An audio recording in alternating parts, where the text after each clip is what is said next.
عراق میں مزاحمتی تنظیم نے اردن میں کئی فوجی اڈوں کو نشانہ بنایا ہے۔ خبر ایجنسی کے مطابق ایرانی حمایت یافتہ گروہ نے اردن میں کئی فضائی اڈوں اور ایک ہوائی اڈے پر حملہ کیا۔ King Faisal air base, king Abdullah air base, prince Hassan air base اور موقف سلطی ایئر بیس شامل ہیں جس پر حملے کیے گئے ہیں۔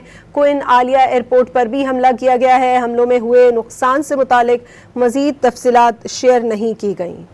عراق میں مزاحمتی تنظیم نے اردن میں کئی فوجی اڈوں کو نشانہ بنایا ہے۔ خبر ایجنسی کے مطابق ایرانی حمایت یافتہ گروہ نے اردن میں کئی فضائی اڈوں اور ایک ہوائی اڈے پر حملہ کیا۔ King Faisal air base, king Abdullah air base, prince Hassan air base اور موقف سلطی ایئر بیس شامل ہیں جس پر حملے کیے گئے ہیں۔ کوئن عالیہ ایئرپورٹ پر بھی حملہ کیا گیا ہے۔ حملوں میں ہوئے نقصان سے متعلق مزید تفصیلات شیئر نہیں کی گئیں۔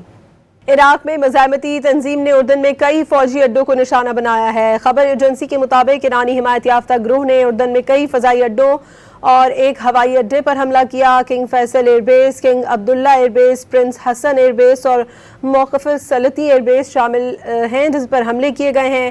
کوئن عالیہ ایئرپورٹ پر بھی حملہ کیا گیا ہے۔ حملوں میں ہوئے نقصان سے متعلق مزید تفصیلات شیئر نہیں کی گئیں۔